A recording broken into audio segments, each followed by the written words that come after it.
Boa noite a todos. Opa!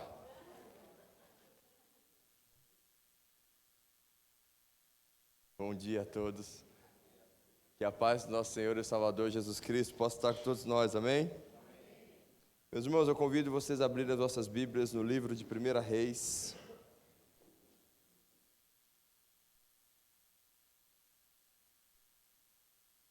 Nós vamos falar sobre o capítulo 19, mas não é possível falar sobre o capítulo 19 se a gente não der uma passadinha sobre o capítulo 17. Então abra sua Bíblia no capítulo 17 de 1 Reis. Enquanto vocês estão abrindo a Bíblia de vocês no capítulo 17, vamos falar um pouquinho sobre ontem, vamos falar um pouquinho sobre os próximos dias. Ontem nós tivemos o Juliano aqui. Que dia é hoje? Bom dia. Cadê o César? Você devia ter tocado bom dia, começa com alegria. Amém. Na sexta-feira nós tivemos aqui o Juliano e foi muito bom, muito bom. Eu acho que musicalmente falando foi bom, mas foi interessante que ninguém me elogiou a música. Isso demonstra a qualidade da igreja. Todo mundo que saiu, pastor que pregação, pastor que pregação, pastor que pregação. E é sobre isso que eu gostaria de falar. Quando eu fui buscar o Juliano, o Augusto foi comigo, isso foi muito interessante. Ele quis ir comigo e a gente foi, ele mora lá na Zona Norte e ele pediu para mim buscá-lo. Aí eu fui buscá-lo, 1h30 para ir, 1h30 para voltar, mesmo sem trânsito. E no caminho de volta ele entrou no carro e ele colocou a mochila no colo. E eu falei, coloca a mochila lá atrás. Ele falou assim, eu preciso terminar a pregação. Estou com o meu tablet aqui, eu vou trabalhar com a pregação. Eu falei, tudo bem. Aí, beleza. Conversar. E aí a gente começou, porque o nosso relacionamento com o Livros é desde 2018, pré-pandemia. E a gente começou a se atualizar, falamos do Tony, falamos do Adriano, falamos de como está o impacto, falamos da mudança dele para cá, falamos da igreja, da Livres, das dificuldades que ele está enfrentando, falamos de algumas... O meu som não está legal, viu, Marcelo? Tá estranho. Eu acho que você pode cortar, não sei, o que você vai fazer, eu não sei mais. Agora que vocês estão com, a mesa está com um tablet, eu já não sei mais de orientar, eu sou analógico. Mas não está legal, tá me sufocando, inclusive, assim. E aí no caminho a gente começou a conversar e começamos a falar sobre, ele ainda em São Paulo, ele falou assim, pastor, qual é o público? Falei, ele falou, vai ser evangelista, vai ser aberto? Eu falei, não, ia ser aberto, mas aí nós tomamos uma decisão de fazer fechado, até mesmo porque a gente queria aprender. Uma coisa muito importante, tá, pessoal? O evento de sexta deu prejuízo. Que as pessoas falam assim, mas a igreja subsidiou grande parte do evento. O valor ali foi simbólico, algumas pessoas falaram, mas é muito caro, mas não pagou nada, tá? Só o som ficou um absurdo de caro, porque a gente queria fazer uma coisa com qualidade, mas isso não é o problema, só para uma prestação de contas. E aí eu falei assim, a gente fechou e é crente, está tudo crente meio que está preparado para ouvir uma pregação. Ele falou assim, eles aguentam? Eu falei, o que quer? Pode descer o sarrafo se for necessário. E afunda, o quanto você conseguir afundar teologicamente vai ser melhor. Quanto mais você afundar teologicamente falando, melhor vai ser. E de fato foi. Porque no final das contas, ninguém chegou para mim e falou, nossa pastor, como o baixista toca. Nossa pastor, que louvor. Nenhum. Todo mundo chegou para mim, nossa pastor, que pregação, nossa pastor, que pregação, nossa pastor, que pregação. Por quê? Porque ele falou, eu não consigo mais pregar. Tanto é que teve uma hora que o meu irmão chegou para mim e falou assim, a pregação tá boa, mas será que ele não vai parar também? Porque eu queria ver o pessoal tocando. Ele pregou mais de 1 hora. 1h05 mais ou menos. Por quê? Porque ele também falou assim, a igreja está recebendo, ele começou a sentir e ele foi. E ele estava com essa liberdade. E aqui demonstra uma coisa muito importante e muito legal. A importância da palavra de Deus. Porque a igreja está preparada, a igreja está nutrida e foi o plano perfeito para que ele também pudesse ser um canal transparente e ministrar sobre a igreja. E uma das coisas que ele falou, no meio do caminho eu falei, Eu já nem sei mais o que pensar, Juliano, porque assim, no final das contas, parece que as igrejas estão virando muito mais um clube, muito mais um local de entretenimento do que um local de realmente cruz, um lugar de realmente a gente possa entender, aprender e comungar de uma fé de renúncia, porque o Evangelho é renúncia. Não adianta, pode falar o que quiser, mas quando eu entrego a minha vida a Jesus Cristo, nós vamos ser perseguidos de alguma maneira. Eu não sei se eu mencionei aqui, eu já me perdi, vocês viram que eu não estou acertando mais se é manhã, se é noite, que dia que é da semana, e muito menos aonde eu preguei. Mas recentemente eu fiz uma pregação, eu não sei se foi com vocês, mas eu falei o seguinte: quanto custa o Evangelho? O Evangelho é de graça, mas não é barato. O Evangelho no Brasil não custa nada. A gente simplesmente pode sair da minha casa domingo de manhã, vir aqui sentar, escutar uma pregação e reclamar do som. Na Coreia do Norte custa a sua vida. Na Nigéria custa a sua vida. Na China hoje, a China está indo numa direção absurdamente complicada. A China está caminhando, porque o que acontece? A China ela era extremamente... Talvez eu diga o nome errado, eu acho que é o Mao Tse Tung. Esse camarada é responsável por 70 milhões de mortos. 70 milhões de mortos. Dentro desses 70 milhões de mortos, ele matou mais que a Segunda Guerra Mundial. Dentro desse número, a maioria era cristão. Ele praticamente erradicou os cristãos da China e hoje é o local que tem, estima-se que a maior igreja cristã está na China. Estima-se que a maior igreja cristã está na China. E a China abriu um pouco. Quando eu estava lá na China no começo do ano, eu discuti, eu não aguentei, eu tive que perguntar para os chineses como que é o cristianismo lá. Só que ela começou a fechar de novo, porque ela começou a perceber que ela está muito forte, que ela pode impor, e ela começou a fechar de novo, mas ela está fechando de uma maneira diferente. Fábio, cadê o Fábio? O Fábio está lá atrás. Na China não tem mais dinheiro, não tem mais papel moeda. Tudo é por um aplicativo, todos os pagamentos são por são dois aplicativos que ele tem, né, Fábio? É o WeChat e o... São dois aplicativos que ele tem. Um chama WeChat. Nesse WeChat você tem, eu até tenho aqui se alguém quiser ver, ele tem a rede social deles, é um Instagram, que está dentro desse aplicativo, do governo. Então você pode postar, tal, mas o dono da ferramenta é o governo, não seria o Meta. E você faz pagamento, você chama o Uber deles, você chama por esse aplicativo. Então, em um único aplicativo, eles consolidaram pagamento, consolidaram redes sociais, consolidaram tudo, está tudo lá. Você faz tudo com aquele aplicativo. O seu GovBR está dentro desse aplicativo, está tudo lá. O que eles estão fazendo com o cristão? Estão cortando acesso ao aplicativo. Eles estão cortando acesso ao aplicativo. Então, está começando a ter uma discriminação digital, vamos dizer assim. Só que o cara passa a não ter mais acesso. Se ele é cristão, por exemplo, ele não pode trabalhar no governo. Entre outras características. Então, quanto custa o Evangelho? É de graça, mas não é barato. Alguém tem que pagar um preço. E tem gente pagando o preço. Aí eu estava conversando com o Juliano Son. A mãe do Juliano Son é norte-coreana. E ela foge do norte da Coreia. A maioria dos que estavam com ela não conseguiram ir para a Coreia do Sul. Ela conhece o esposo da Coreia do Sul e vão vir para o Brasil. Então o Juliano se converte com 26 anos. Ele era cantor secular. E aí ele se converte e começa a construir a vida e se dedicando ao Evangelho. E ele falou: o meu comprometimento é efetivamente com a pregação. Mas observe, não encheu a igreja. Porque também o que ele tem falado não atrai mais. E aí ele estava falando: pastor, está muito difícil. Como que você prega o Evangelho em 90 segundos? Porque hoje é o tempo que eu tenho para falar do amor de Deus. 90 segundos, que é o tempo de um story. E eu tenho que garantir a atenção da pessoa no primeiro 1 segundo, quem dirá 3 segundos. Porque se ele olhar o story e 1 segundo, 2 segundos não atrair, ele vai para o próximo. Isso acontece com a gente.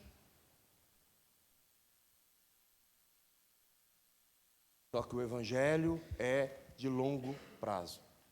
Eu estava trabalhando ontem, preparando essa pregação, nós vamos falar hoje sobre Baal, e eu estava preparando essa pregação, e uma das coisas que eu me dediquei exatamente, toda geração, todo momento, toda história, o cristão teve problema.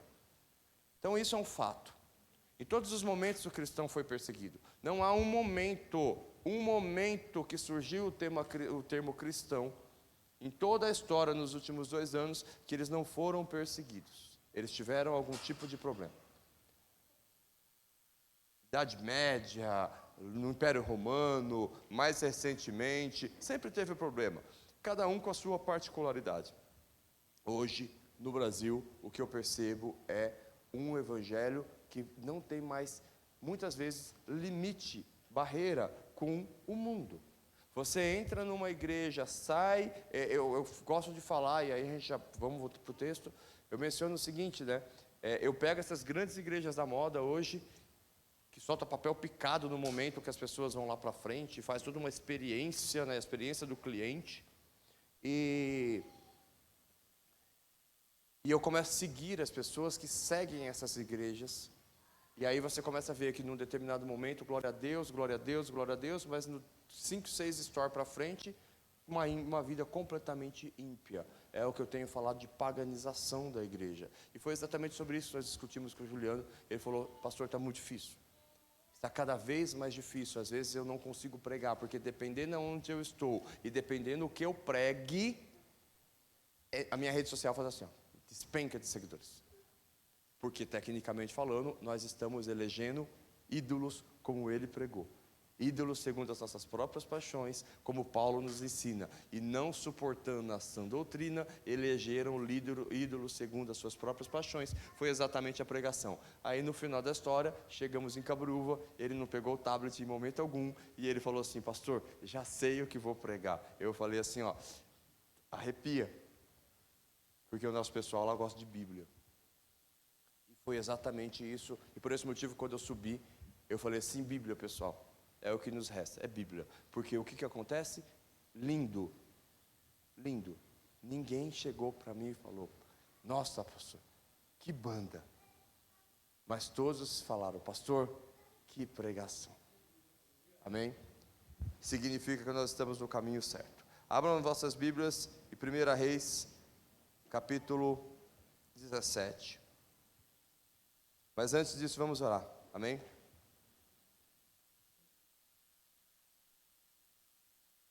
Senhor, meu Deus, meu Pai, nós te agradecemos porque o Senhor é bom e a tua misericórdia dura para todos sempre. Nós te agradecemos porque o Senhor tem permitido que nós possamos ter a liberdade de aprender mais de ti, que como ela nos ensina, é manso e humilde de coração. Nós te agradecemos por todos os homens e mulheres que sacrificaram as suas vidas para que nós pudéssemos ter a Bíblia na mão. Nós te agradecemos, Senhor, por tudo que o Senhor tem feito. Nós te agradecemos porque o Senhor tem nos direcionado, o Senhor tem nos nutrido, o Senhor tem nos sustentado. Pai, que o Senhor possa estar preparando cada um para receber essa porção da Tua palavra nessa manhã. E que possamos aprender mais de Ti, Senhor.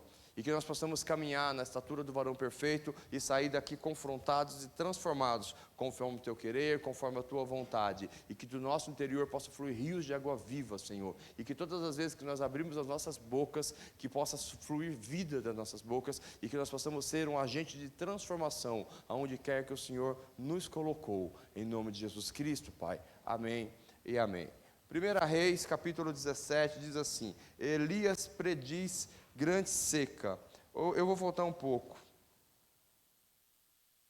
Eu quero começar no capítulo...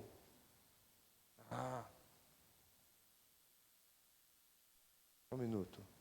Reinado de Onri, reinado de Acabe. O capítulo 16, versículo 29, vamos falar um pouquinho sobre quem era Acabe. Nós vamos falar hoje sobre Elias, um tema específico sobre Elias. Então eu vou fazer um panorama rápido sobre... eu quero chegar até a caverna, né? Até o momento que Elias estava na caverna. Então, desse momento que nós vamos começar até a caverna, que está lá no capítulo 23, se eu não me engano, eu vou fazer um panorama bastante rápido, ok? Então vamos lá. Versículo 29 diz assim, ó. Acabe, filho de Onri, começou a reinar sobre Israel no 38º ano do reinado de Assá, rei de Judá. Importante, rei de Judá. E Acabe, filho de Onri, reinou sobre Israel, em Samaria, 22 anos. O que nós temos de importante aqui? Panorama rapidinho teológico, estou vendo que só tem crente. o reino já estava dividido entre reino do norte e reino do sul. Então você já tinha o reino de Israel, capital Samaria, e você já tinha o reino de Judá, capital Jerusalém, desculpa. Ok? Então o reino já estava dividido. Então eu já tinha o reino do norte, o reino do sul, que um era então, repetindo, né? Israel, capital Samaria, e o outro era Judá, capital Jerusalém. Ok? Acabe, o filho de Orri, fez o que era mal aos olhos do Senhor, mais do que todos os reis que vieram antes dele. Ou seja, o camarada errou mais do que todos que erraram antes dele. Aonde ele estava? Em Israel e Samaria. Aí você começa a entender um pouquinho essa separação, você começa a entender um pouquinho Jesus Cristo e a mulher samaritana no poço. A samaritana do poço, nascida em Samaria, capital de Israel, que teve reis que fizeram coisas que eram mal e que se afastaram do Senhor. Ok? Como se fosse, obviamente que aqui estou encurtando muito o contexto, mas só para fazer uma conexão lá do livro de 1 Reis, lá com Jesus Cristo, lá com a mulher samaritana. Mas aconteceu um monte de coisa no meio desse caminho. Como se não fosse pouca coisa andar nos pecados de Jeroboão, eu achei máximo a característica do escritor. E como se não fosse pouco, né? Eu contei, eu acho que aqui, é como se tivesse chegado aquela tia, que faz tempo que você não vê, chega na sua casa, e aí vai tomar um café da tarde, e quando ela vai tomar um café da tarde, ela fala assim, menina, você não sabe o que aconteceu, fulana fez isso, ciclana fez aquilo outro, e como se não fosse pouco, ela ainda fez isso. Você começa a ver uma figura de linguagem na escrita bastante intimista, pouco coloquial e trazendo uma intimidade muito grande do autor para comigo, para com você. Então, quando você lê a Bíblia, você começa, quando você estuda a Bíblia durante muitos anos, você começa a pegar esses detalhes bíblicos e você começa a se sentir íntimo do autor. Então, ele está falando mais assim, né? Então, Marcelo, como se não fosse pouca coisa andar nos pecados de Jeroboão, filho de Nebate, Acabe foi mais longe ainda, e tomou por mulher Jezabel, filho de Et-Baal, os reis dos Sidônios, e foi e serviu Baal e o adorou. Nós vamos entender por que Et-Baal, e quem é Baal. Baal, tecnicamente falando, ele não é um deus, ele é um princípio religioso.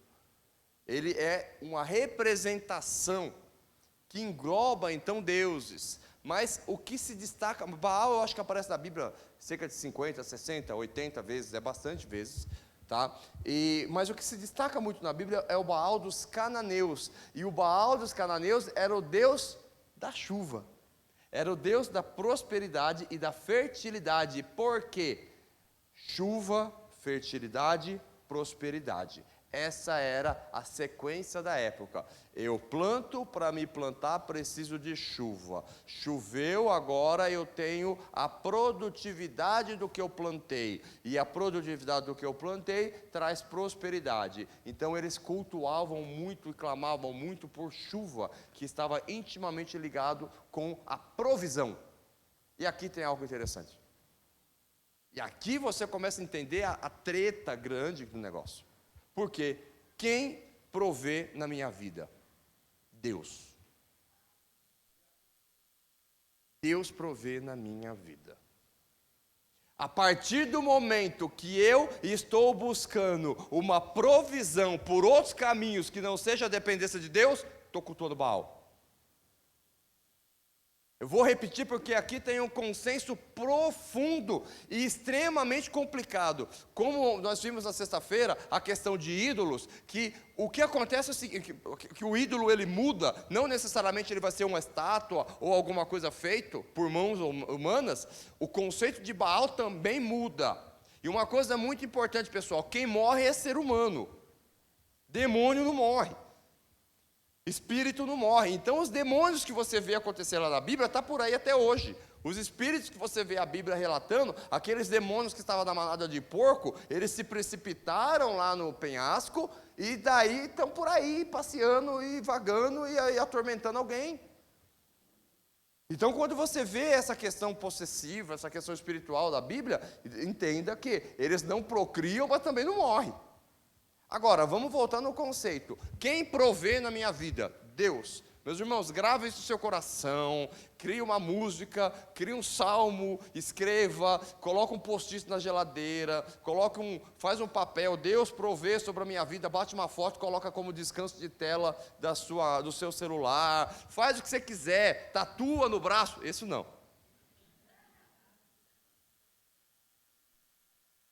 Mas não deixa de ter em mente que quem provê na minha vida é Deus. Tudo que passar disso vem do maligno, os meus braços não podem fazer nada, o meu intelecto não pode fazer nada. Se você está sendo provido, é porque Deus está abrindo sobre a sua vida. Se você entender isso, entender o conceito de mordomia, certamente você vai entender a prosperidade cristã de uma forma bíblica. É possível falar de prosperidade com base bíblica? Porque a gente também fala assim, a teologia da prosperidade, você fala, isso é do diabo. E de fato é. E vou provar que é. Mas existe prosperidade na Bíblia. Como? Vou te mostrar. Você quer prosperidade maior do que aconteceu com Jacó e Labão? A Bíblia é clara em relação a isso. A partir do momento que Jacó chegou na vida de Labão, Labão prosperou profundamente. Quando Labão tentou passar Jacó para trás, o que Deus fez? A partir dali, todas as cabritas e os bichos lá, nasceu de acordo com um acordo que beneficiava quem? Jacó. Eu tenho total liberdade de orar e falar assim, Deus, não deixa Labão nenhum me passar para trás. Eu tenho base bíblica para isso.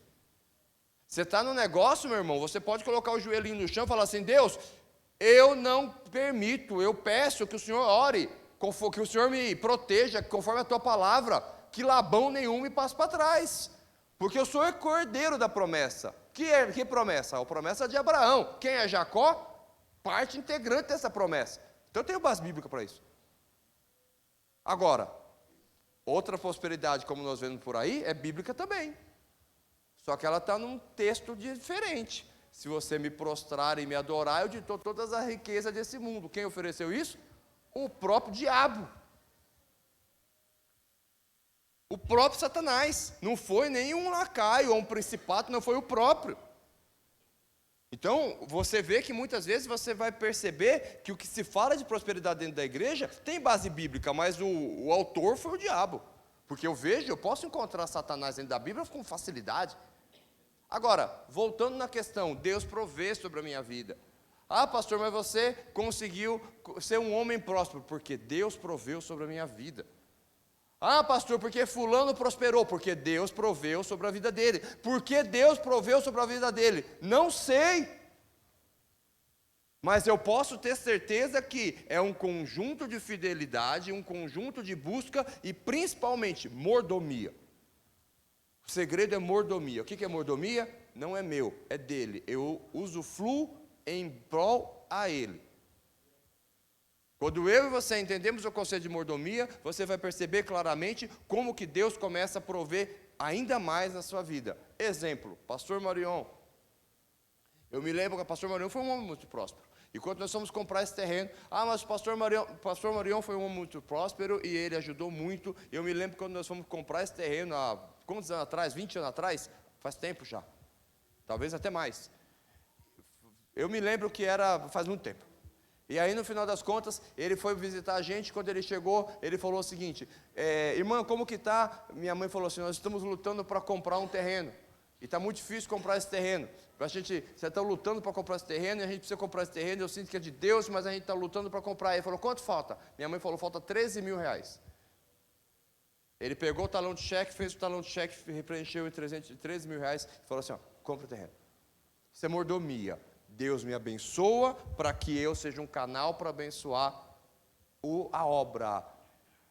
Isso é mordomia. É muito mais do que você dar dízimos e ofertas. Você está ministrando. Só que assim, isso não pode ser tratado como investimento. Isso não pode ser, porque não é. Aí Deus sonda e conhece o nosso coração. Amém? Agora, quem provê sobre a minha vida? Deus. Isso que provê para a minha vida. Baal é quando eu quero depender, ou quando Baal é quando eu estou buscando uma provisão individual de Deus. Aí, nos cananeus, o Deus Baal, o conceito Baal de provedor, observe que aí você vai ver Et Baal, provedor, né? Ele era o provedor, era o título dele. Como César não era o nome, era um título. E aí o que acontece? Esse cara era da chuva, da fertilidade e da prosperidade. E olha o que Deus faz, capítulo 17. Então Elias, versículo 1 do capítulo 17. Então Elias, o tesbita, dos moradores de Gileade, disse a Acabe: tão certo como vive o Senhor, Deus de Israel, a quem eu sirvo, não haverá orvalho nem chuva nos próximos anos, a não ser quando eu disser. O que Deus fez? Vocês querem então andar sozinhos sem contar com a minha provisão? Vocês vão ver quem manda.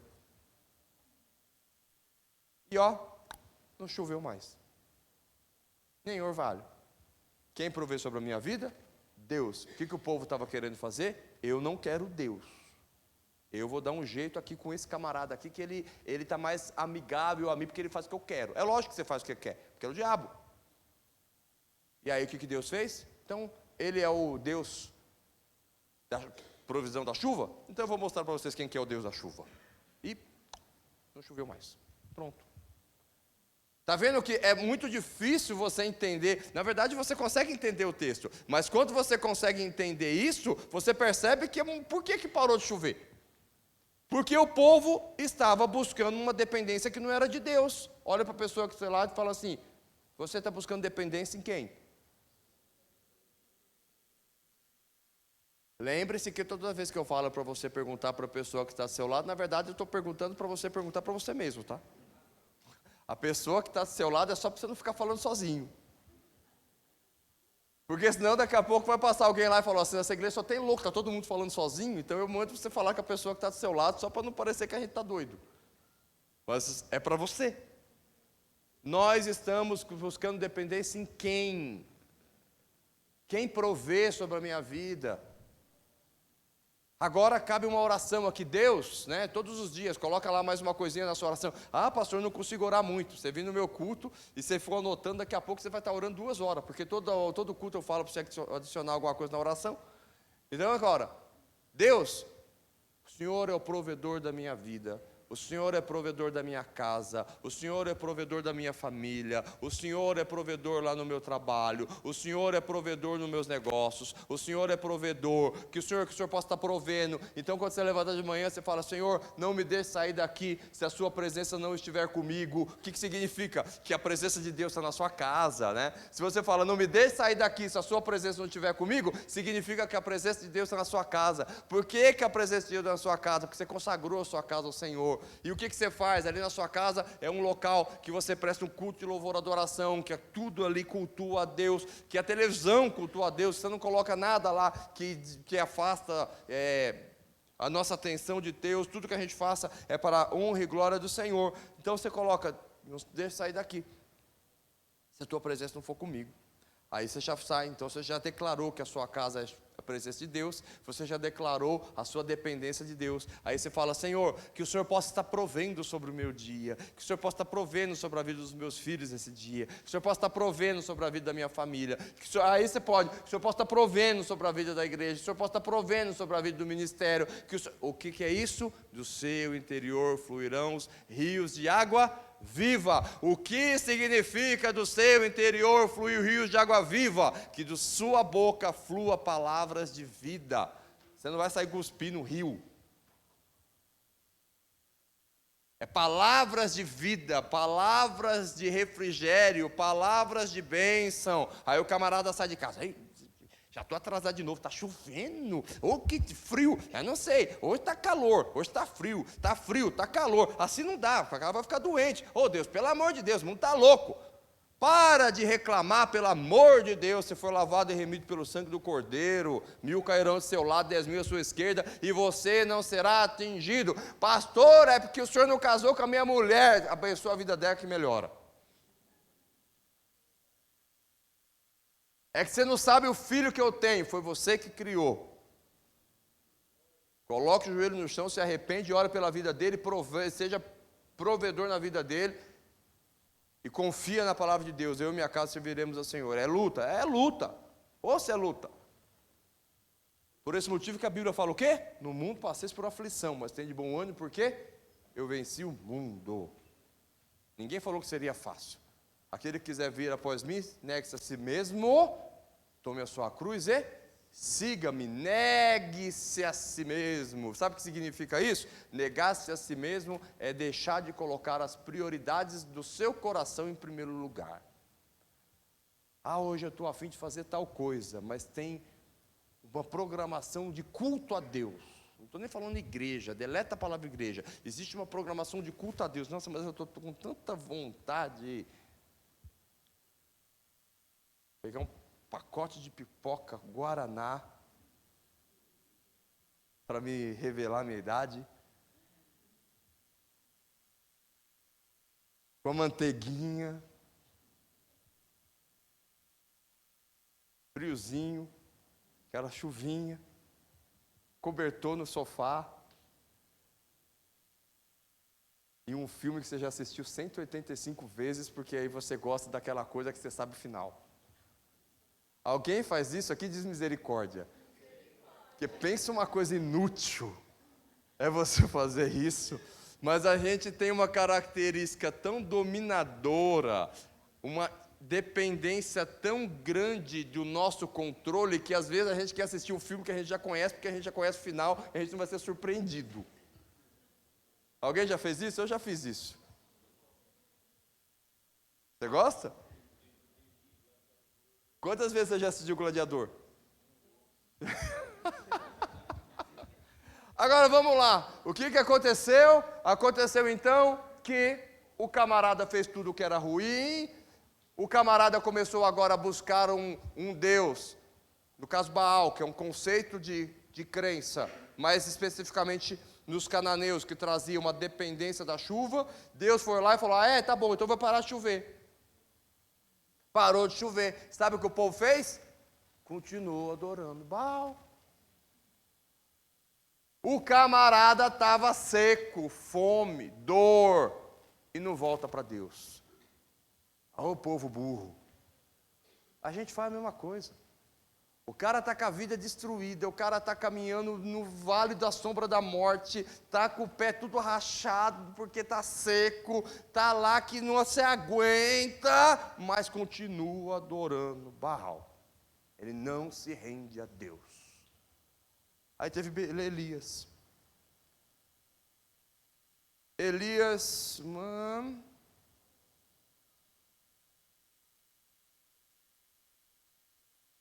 Um minuto. Seca, viúva.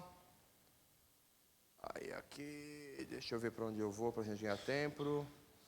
Profetas de Baal no Monte Carmelo. Então Acabe enviou mensageiro a todos os filhos de Israel, ajuntou os profetas do Monte Carmelo. Depois Elias se aproximou de todo o povo e disse: até quando vocês ficarão pulando de um lado para o outro? Se o Senhor é Deus, sigam, se é Baal, sigam. Porém o povo não disse uma só palavra. Então Elias disse ao povo: eu sou o único que restou dos profetas do Senhor, e os profetas de Baal são 450 homens.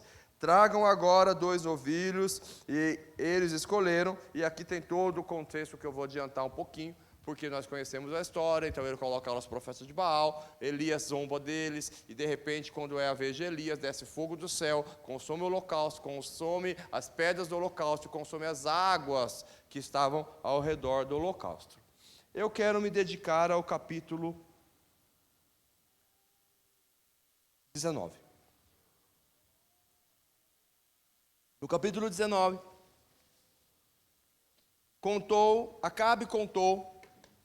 Acabe contou a Jezabel tudo o que Elias havia feito e como havia matado todos os profetas à espada. Parte do princípio que uma situação dessa você se converte, né? Você vê descer fogo do céu, consumiu o novelho, consumiu o altar, lamber a água. Parte do princípio que o pessoal vai se converter. Acabe, pelo contrário, foi lá contar para a Jezabel o que tinha acontecido, e Jezabel, em vez de falar, eu vou mostrar para ele o que está rolando aqui. Por esse motivo que eu não acredito que milagre é a resposta de salvação. Porque quando você vê na Bíblia, você vê um monte de gente que viveu o milagre, e o resultado final não mudou. Esse é um bom exemplo. Agora, nós podemos falar sobre isso numa outra ocasião. Então Jezabel mandou um mensageiro a Elias para dizer-lhe que os deuses os castiguem, se os deuses me castiguem, se amanhã a esta hora eu não tiver feito com a sua vida o mesmo que você fez com a vida de cada um deles. Pensa numa mulher demoníaca. Pensa ser casado com uma mulher dessa. Porque no final das contas, ela viveu seca. Ela viu o que aconteceu. Ela viu o fogo descer do céu. Ela vai ver chuva voltar a cair. E não foi suficiente para converter o coração dessa criatura. Mas, meus irmãos, a gente critica, mas a gente vê isso nos dias de hoje. Pessoas com coração tão duro, que se descer uma tocha de fogo, ele vai falar assim, isso foi mudanças climáticas. Elias ficou com medo. Esse texto é lindo. Talvez seja um dos textos mais bonitos da Bíblia. Porque ele mostra a natureza humana de Elias. Às vezes na vida nós vamos ter medo. E está tudo bem. Às vezes na vida nós vamos passar por situações tão difíceis. E está tudo bem. Elias, meus irmãos. Elias não morreu. Elias foi arrebatado numa carruagem de fogo. Elias orou, o fogo desceu, depois o fogo foi buscar ele. Esse camarada orou para chover. Teve medo. É natural eu ter medo. É natural, às vezes, nós termos medo. O que não pode é nós colocarmos o medo na frente da nossa fé. O que não pode é a gente colocar qualquer coisa na frente do entendimento que Deus é provedor sobre a minha vida. Porque a partir do momento que eu coloco o entendimento que qualquer coisa é provedora na minha vida, aquilo vira Baal. Mesmo que a gente não chame de Baal. Levantou-se para salvar a vida e se foi e chegou a Berseba. Aqui tem uma coisa legal no texto, que pertencia a Judá, e ali deixou seu servo. Ele fugiu do país. Lembra no começo da pregação que eu falei, olha, nós temos Israel, a capital de Israel era Samaria, e o outro reino, que era o reino eu sempre confundo qual que é norte e sul, mas o outro reino era Judá, cuja capital era Jerusalém. Ele estava onde? No país, vamos chamar assim, chamado Israel, capital Samaria. Ele foge para Judá. Ele fugiu, ele não fugiu daqui no Parque Santo Antônio. Ele trocou de país. Esse foi o medo de Elias. Ele sai de Israel e vai para Judá. Outro domínio, outro rei. Ele mesmo, porém, foi para o deserto, caminhada de um dia inteiro. Por isso, sentou-se debaixo de uns ímpios, sentiu vontade de morrer e orou: basta, Senhor, tira a minha vida, porque eu não sou melhor do que os meus pais. Às vezes você vai ter vontade de morrer mesmo. Elias teve. Mãe geralmente tem isso quando o filho faz muita bagunça. Tenha fé, minha irmã. Ele cresce e piora. Fica tranquila. Ô pastor, meus filhos é uma bênção. Eu sei, todos são, mas que dá trabalho, dá. A Giane chegou para mim e falou assim: nossa, a Heloísa deu tanto trabalho. Eu falei: sinto que os trabalhos nem começaram. Ela olhou para mim assim, eu falei assim: se você não entendeu, é melhor assim, a ignorância é um santo remédio. Sinto que os trabalhos nem começaram. É assim que funciona.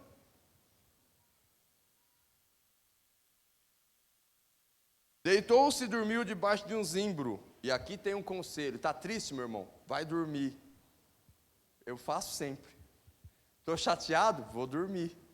Estou triste? Vou dormir. Estou muito triste? Tomo uma maracujina e vou dormir. Está na Bíblia. Hã? Palavras da salvação.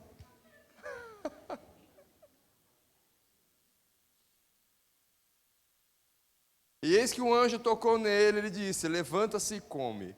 Elias olhou e viu perto da sua cabeça pão assado sobre a pedra em brasa, e jarro de água. Comeu, bebeu e tomou e dormiu de novo. Aqui também tem uma outra brincadeirinha que eu gosto de fazer: para de comer mesa crua. Isso não é de Deus. Toda vez que eu vejo na Bíblia o negócio está assado. Os bons entendedores entenderão, mas isso é uma brincadeira, pessoal. Aí eu fiz essa brincadeira recentemente, a outra olhou para minha cara e falou assim: pastor, deixa eu te fazer uma pergunta. Eu falei: faça. Os peixinhos do menino estavam assado ou estava cru? Eu falei: me pegou. Não sei. Como não sabe, a Bíblia não fala. Na minha ideia estava assado. Aí, salvou minha vida. O peixe estava seco, salgado. Deus te abençoe. Continuo na minha fé. Mas vamos lá, brincadeiras à parte, voltamos para a pregação. Vou ligar para ela mais tarde. Comeu, bebeu e tornou a dormir. O anjo do Senhor voltou, tocou nele e disse: levanta-te e come, porque a viagem será longa. Então Elias se levantou, comeu e bebeu, e com a força daquela comida, caminhou 40 dias, 40 noites, até Horebe, monte do Senhor. Com a fome, o que ele fez aqui? Durante 40 dias e 40 noites, Elias fez o quê? Jejuou. É interessante o texto de Elias, porque você vai ver Deus tratando através da vida de Elias com Acabe e o povo. Depois você vê agora Deus tratando com Elias. Agora nós estamos tratando da ministração sobre a vida de Elias, porque Elias ele ficou com medo, Elias desejou a morte, agora Deus está tratando as feridas de Elias. E nós não sabemos como foi o período antes, porque todos os outros profetas foram mortos. Logo, com muita convicção eu posso dizer que Elias foi um fugitivo durante a sua vida. Durante a sua vida inteira, só ele restou. Por quê? Porque literalmente ele teve que em algum momento fugir, em algum momento Deus protegeu, mas ele deixa claro: todos foram mortos, só eu restou. Ou seja, ele estava se sentindo sozinho, ele estava com medo, ele viu a glória de Deus se manifestar de uma maneira simplesmente impressionante, visível, audível, perceptível, e o coração do povo não se quebrantou. Que sentimento de vida, sabe? Eu acho que talvez Elias achou, que talvez Elias deve ter tido um sentimento de perca de tempo. Porque o sentimento de perda de tempo, desculpa, é o sentimento normal do ministério. Às vezes você fica ministrando sobre a vida de uma pessoa 1 ano, 2 anos, 3 anos, 5 anos, 10 anos, 15 anos, 20 anos, ela vai embora e não fala tchau. Então dá um sentimento muitas vezes de perda de tempo. É natural isso. Você pode falar com qualquer pastor que ele vai falar que ele já passou sobre uma situação parecida. É muito comum. E talvez Elias estivesse vivendo isso, porque no final das contas ele dedica a vida dele. Você vai ver que ele destaca isso nos textos. Eu fiquei só. Estou sozinho. Mataram todo mundo. Esse todo mundo talvez fosse amigos dele. Esse todo mundo talvez fosse colegas dele. Eu fiquei sozinho. E agora estão querendo me matar também. No final das contas eu não sou melhor que os meus pais, vão me matar também. O povo não se consertou. E aí você continua. E o anjo do Senhor voltou, tocou nele, levanta ele, como tal, porque o caminho vai ser muito longo. Deus alimentou ele com o pão, alimentou ele com essa água. E aqui nós temos um significado lindo, maravilhoso, fantástico e espiritual, de uma maneira profunda ao extremo. Jesus Cristo se manifesta como o pão vivo que desceu do céu e a água viva. Aquele que beber dessa água jamais voltará a ter fome. Elias foi alimentado pela tipologia do próprio Cristo e por isso ele conseguiu prosseguir.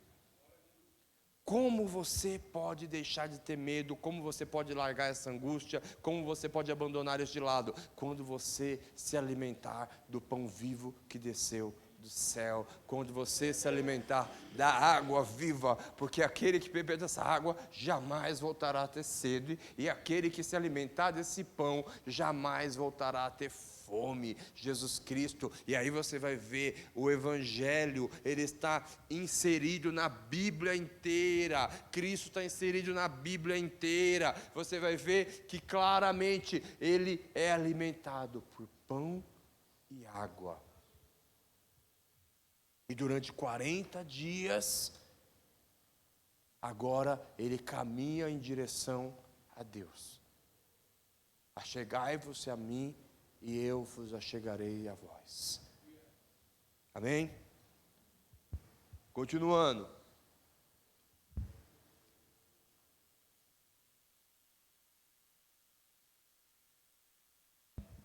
Então ali entrou numa caverna. Elias chegou no Monte Horebe. 9. E Elias ali entrou numa caverna onde passou a noite. E eis que a palavra do Senhor veio e lhe disse: o que você está fazendo aqui, Elias? Meu irmão, que pergunta de Deus. Olhe para a pessoa que está do seu lado e fala: o que você está fazendo aqui?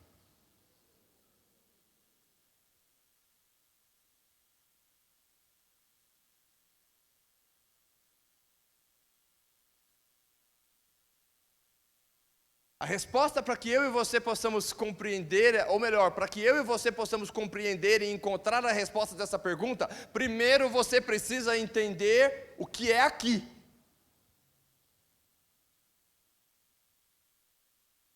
Meus irmãos, prestem muita atenção no que eu vou trazer para vocês agora, que é muito profundo. Antes de você tentar responder essa pergunta, primeiro você precisa entender o que é aqui. O que é aqui? Existem 2 aquis possíveis de serem interpretados nessa pergunta. O primeiro aqui é na caverna, local físico. E o segundo aqui, que é o que eu acredito, é nesse mundo. É minha vida. É o meu propósito de vida. Porque se você se limitar ao o que você está fazendo aqui, eu vou olhar para o Fábio e ele vai falar assim: no culto. Mas se eu expandir esse aqui para a vida dele, para esse mundo, a resposta é outra. Pregando a palavra de Deus e a provisão de Deus sendo somente dele. Mudou tudo. Mudou tudo. Porque se eu estiver me preocupado com aqui, local físico, limita-se a, estou triste, eu vim aqui me esconder um pouco. Vim assistir um culto. Vim assistir um jogo. Mas se ele entende, qual é o seu propósito de vida aqui nessa terra? O que você está fazendo aqui, Elias? Por que você veio aqui? E isso para mim é a pergunta que estava rolando aqui. Porque vai remeter no que eu entendo lá no Apocalipse, das testemunhas. Que tudo indica que é Elias. Existe essa expectativa, tanto é que Jesus Cristo na cruz do Calvário, quando ele fala, Eli, Eli, lama sabachthani, as pessoas falam, ele está clamando por Elias, vamos ver se Elias vem e tiraram. Existe uma expectativa latente da volta de Elias, existe uma expectativa latente da manifestação de Elias, porque Elias não morreu. E Deus fala, o que você está fazendo aqui, Elias? E é nessa noite, ou melhor, nessa manhã, eu quero trazer esse entendimento para você. O que você está fazendo aqui? E talvez a resposta para essa pergunta seja a resposta da sua vida. A resposta que vai entender exatamente a sua vida. E talvez a resposta seja, eu estou aqui para salvar a minha família, eu estou aqui para reinar, porque eu não vou deixar espinheiro nenhum reinar sobre a minha vida.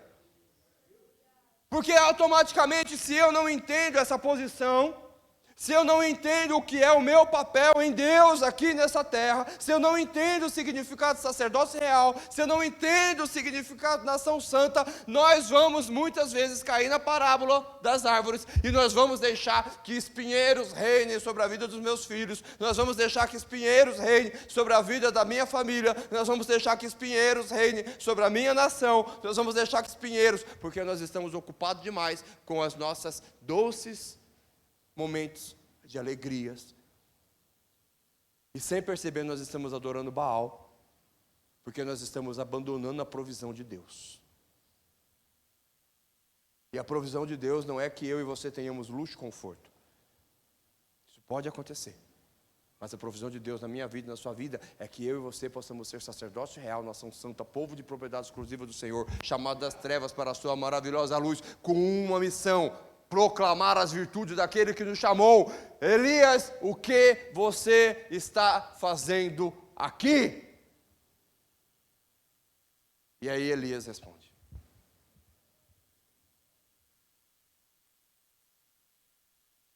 tenho sido muito zeloso pelo Senhor, Deus dos exércitos, porque os filhos de Israel deixaram a tua aliança, derrubaram os teus altares e mataram os teus profetas à espada. Só eu fiquei e eles estão querendo tirar a minha vida. Então foi-lhe dito: saia daqui e fique diante do Senhor no monte.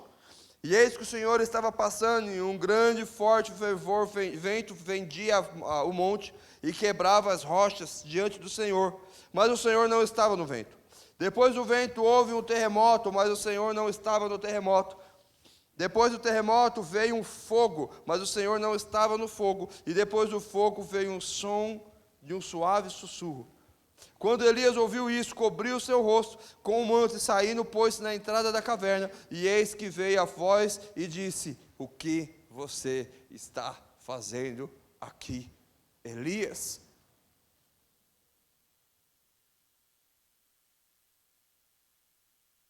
E nessa noite, que não é noite, eu estou com sono ainda. Essa pergunta ecoa nos últimos milênios: o que você está fazendo aqui? Porque quando eu entendo que a provisão da minha vida é de Deus, eu entendo a resposta dessa pergunta. Eu estou aqui para ser um embaixador do reino dos céus. É isso que eu estou aqui. Porque quando eu não entendo isso, eu estou aqui para construir o que o ladrão rouba e a traça corrói. O que você está fazendo aqui? É interessante que Deus, ele abre a conversa com essa pergunta e ele caminha para o fim da conversa com a mesma pergunta, porque o grande Elias não tinha ainda, talvez, compreendido com clareza que não se trata do que os nossos velhos veem. Paulo entendeu isso e registrou, e por isso que eu gosto de citar muito Paulo, porque de uma maneira espiritual e completamente inspirada, ele escreve nas suas cartas coisas sobrenaturais, que é como se Deus abrisse a cortina do mundo espiritual em algum momento e permitisse que através dos escritos de Paulo, nós pudéssemos olhar além da vida espiritual, da vida carnal, olhar na vida espiritual, quando Paulo fala assim, não se atente nas coisas que se veem, mas nas coisas que não se veem, porque as coisas que se veem são temporais, mas as que não se veem são eternas. Quem disse isso? O homem que foi até o terceiro céu, ele viu alguma coisa que eu não sei o que é, mas ele fala, cara, não tenta, não para de prestar atenção no que você está vendo, porque tem um negócio lá em cima que eu não posso te contar, é muito mais. Você não vai entender. É interessante se você pegar o testemunho do Adriano. A gente pode até pedir para o Adriano contar o testemunho dele. O Adriano, ele teve uma experiência com Deus surreal que mudou a vida do Adriano. Existe o Adriano antes e depois do acidente. Se você perguntar para ele o que ele viu, ele não sabe. Mas ele fala, pastor, eu não sei o que eu vi, mas era bom. Eu não sei descrever o que eu vi, mas eu sei descrever o que eu senti. Depois, se você tiver curiosidade, pergunta para o Adriano, que ele vai te explicar isso. Existem dois Adrianos, existe o Adriano antes e depois do acidente. Porque ele teve uma experiência com Deus. Elias agora recebe novamente. O que você está fazendo aqui? E aí nós continuamos. Elias respondeu, novamente a mesma coisa, tenho sido zeloso pelo Senhor, Deus dos exércitos, porque os filhos de Israel deixaram a tua aliança, derrubou os teus altares e mataram os teus profetas à espada, só eu fiquei e eles estão querendo tirar minha vida. Então o Senhor disse a Elias, vá, volte o seu caminho pelo deserto a Damasco, chegando lá, unja Azael como rei da Síria. Unja também Jeel, filho de Nissim, como rei de Israel, e Elias, filho de Safate, de Abel Meolá, como profeta em seu lugar.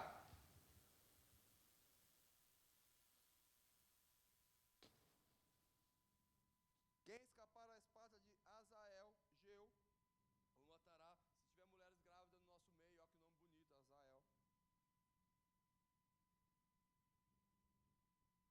E Elias, e quem escapar da espada de Jeu, Elias o matará. Também conservei em Israel 7.000, todos os joelhos que não se dobraram a Baal e nem beijou a sua boca.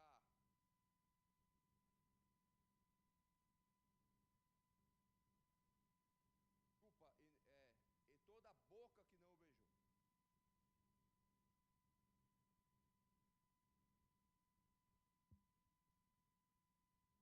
E na verdade, tudo isso que eu falei até agora foi para chegar no versículo 18.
você vai resolver o problema nas 2 horas que resta, é melhor você vir para a igreja, colocar o joelho no chão e clamar a Deus, que o resultado é melhor que você ficar na beirada do livro.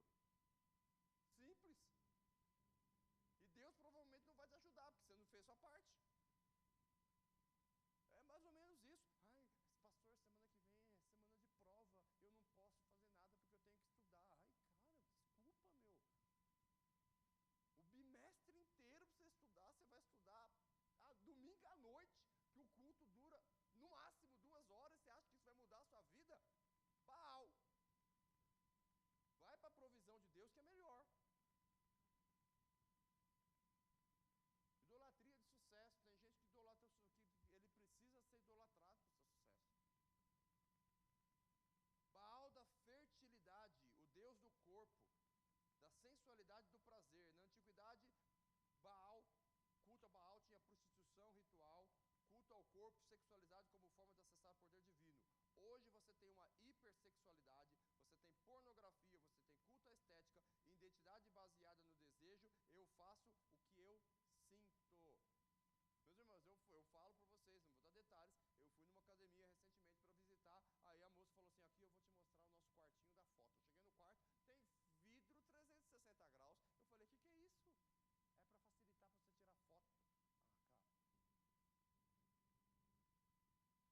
Ah, cara. Baal da imagem, o Deus da aprovação social, esse aqui tá forte, hein? Instagram, meu, rede social, Orkut. Eu falei Orkut justamente por causa do TikTok. Recentemente um falou assim, pastor, Instagram já é coisa de velho. Eu falei, cara, apesar que recentemente eu fui profundamente ofendido, né? Eu estava conversando com um amigo meu, e aí aconteceu uma situação,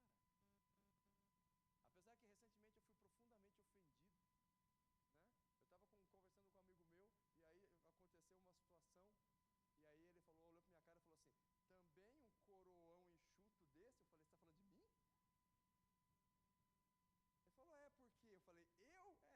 Eu falei, cara. Aí eu venho aqui na igreja, eu vejo a Sara cantando. Falei, pronto, aceita que dói menos. Baal tecnológico, Deus do controle, né? Se fizer o ritual certo, chove. É impressionante,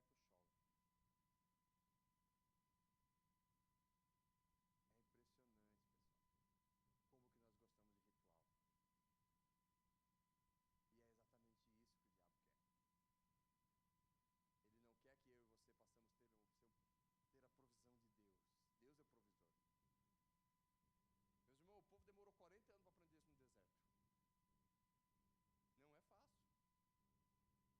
E é exatamente isso que o diabo quer. Ele não quer que eu e você possamos ter a provisão de Deus. Deus é o provisor. Meus irmãos, o povo demorou 40 anos para aprender isso no deserto. Não é fácil. Deus mandava o maná todo dia. E se guardasse, fazia o quê? Apodregia. Por quê? Porque Deus falou, cara, confia em mim. Aí ficava lá uma semana, aí já vinha outra, vou guardar um pouquinho para amanhã, vai que agora não estraga. Apodrecer de novo. É exatamente isso. É você entender que Deus vai prover sobre as nossas vidas. Ele vai criar circunstância. Ele vai fazer coisas que nós não somos capazes de imaginar. Deus é especialista de fazer coisas extremamente interessantes. Deus é especialista de fazer coisas completamente loucas. Eu me lembro uma vez que eu estava trabalhando, eu estava muito injuriado, mas muito injuriado. E eu falei assim, hoje é meu último, não vou trabalhar mais, chega.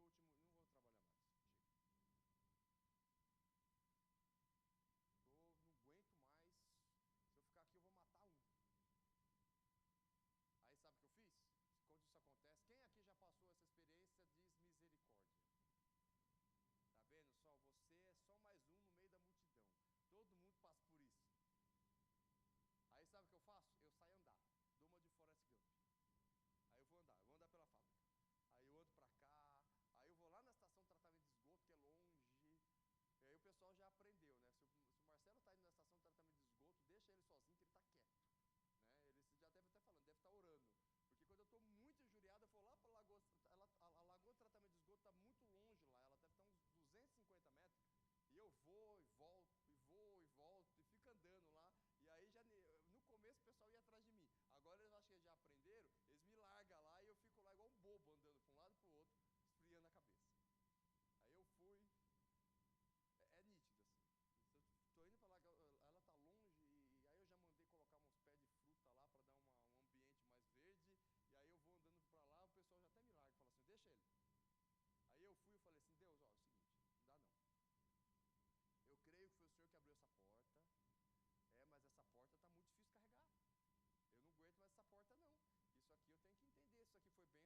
na minha vida, porque é louco, pai. Olha, se o senhor está querendo me ensinar alguma coisa, está querendo que eu aprenda alguma coisa, já fala logo que eu aprendo e eu saio daqui, porque não está dando não, eu quero aprender, já quero virar essa página, aí não abre outra porta aí, vai. Porque aqui tem parece uma oração brincadeira, mas não é uma oração brincadeira, porque assim, Deus nos ensina, então tem um determinado momento, fala, Deus, ó, eu quero, seja um pouco mais claro, porque eu quero aprender logo. Porque está difícil, né? Eu não estou conseguindo entender. O senhor está querendo ensinar algoritmo para uma criança que não sabe matemática. Então eu preciso de ajuda. Mas aqui você está demonstrando uma humildade, uma submissão a Deus. Deus, eu quero aprender. Me mostra. E aí eu fui e falei assim, ó, é o seguinte. Se o senhor abrir essa porta, não deixa eu fechar. Porque eu vou voltar lá agora e vou tentar fechar. Só que eu tenho consciência clara que a porta que o senhor abre, ninguém fecha, nem eu.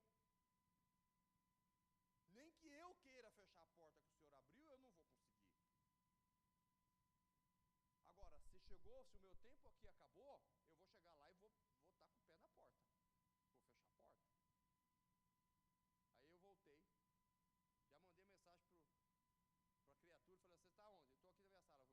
Já voltei, falei, vou estar com o pé na porta. Ele não sabia de nada. Eu falei, preciso falar contigo. Ele falou, entra aí, preciso falar com você também. Falei, tá. Eu estava esperando a resposta de Deus, o que você faz? Fala você primeiro.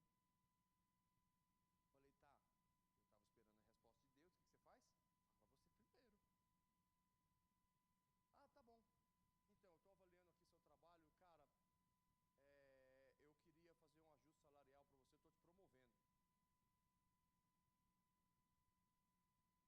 Deus vai fazer coisas impressionantes quando você entender que Ele é o provedor da sua vida.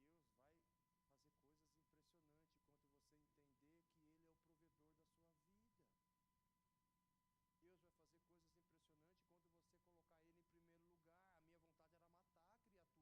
fazer coisas impressionantes quando você colocar Ele em primeiro lugar. A minha vontade era matar a criatura, mas eu fui andar, esfriar a cabeça. Não se põe o sol sobre a vossa ira. E eu não fui lá para esfriar somente a cabeça, eu fui lá para orar. Eu vou lá e falo, Deus, o que o Senhor quer que eu faça? Porque eu não estou entendendo.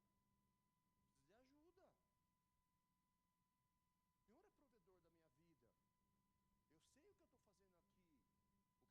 O Senhor é provedor da minha vida. Eu sei o que eu estou fazendo aqui. O que eu estou fazendo aqui é ser embaixador. Eu quero ser embaixador. Eu quero reinar, eu não vou deixar os espinheiros reinarem. Talvez isso explique um pouco sobre a minha posição. A minha posição é uma posição ousada mesmo, na grande maioria das vezes. E por exemplo, hoje, Deus tem colocado uma coisa no meu coração muito, muito, muito agressiva. E eu estou orando sobre isso e eu estou querendo entrar nessa porta. E a hora que eu entrar nessa porta, um monte de gente vai falar assim, esse pastor é louco. Não sou louco, eu sou embaixador do reino dos céus. E se eu e você não se posicionarmos dessa maneira, os espinheiros vão reinar. E aí nós não temos direito de reclamar. Ah, está ruim. Está ruim porque eu e você, muitas vezes, ficamos quietinhos no nosso canto. E não nos posicionamos como filho de Deus, não nos posicionamos como raça eleita, não nos posicionamos como embaixador, que os homens que estão aqui presentes sejam o embaixador e sacerdote do seu lar. Não deixe a televisão, o Instagram, a internet reinar sobre a sua família. Eu falo e quero deixar isso aqui registrado para todos nós, tem eleição de síndico, se candidata. Porque eu prefiro um síndico cristão do que um síndico ímpio, porque eu não vou deixar que os espinheiros reinem sobre onde eu moro. É uma mera questão de posicionamento da nossa fé. Porque na verdade, no final das contas, muitas e muitas vezes nós acabamos deixando de lado, eu não quero conflito, o evangelho é de conflito. Elias confrontou o rei na presença de Deus. O evangelho é de conflito, sim. O evangelho é se posicionar, porque não tem absolutamente nada que poderá intentar qualquer acusação contra a minha vida, porque eu sou lavado e remido pelo sangue do Cordeiro, e é Ele que me justifica, é Ele que cuida de mim. E todas as vezes que eu abro a minha boca e que eu entro num ambiente, ali está entrando raça eleita, sacerdócio leal, sal e luz do mundo. Mas muitas e muitas vezes eu tenho visto o quê? Homens e mulheres que são lavados e remidos pelo sangue do Cordeiro, andando por aí como se fosse um derrotado. Não existe derrotado quando você está em Cristo Jesus. Não existe.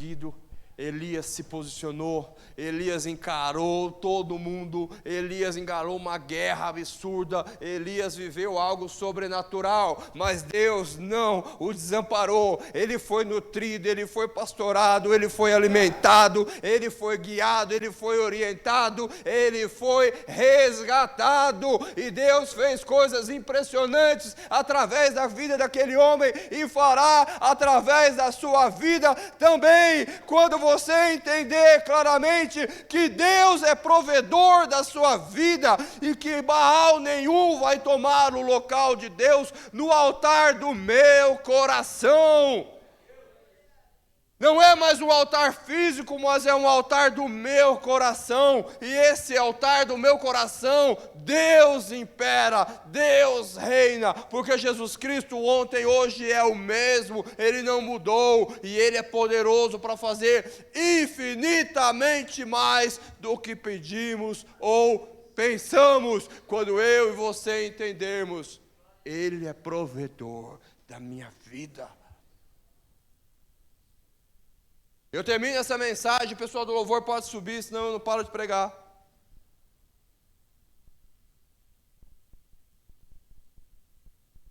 Deixando uma última reflexão para você.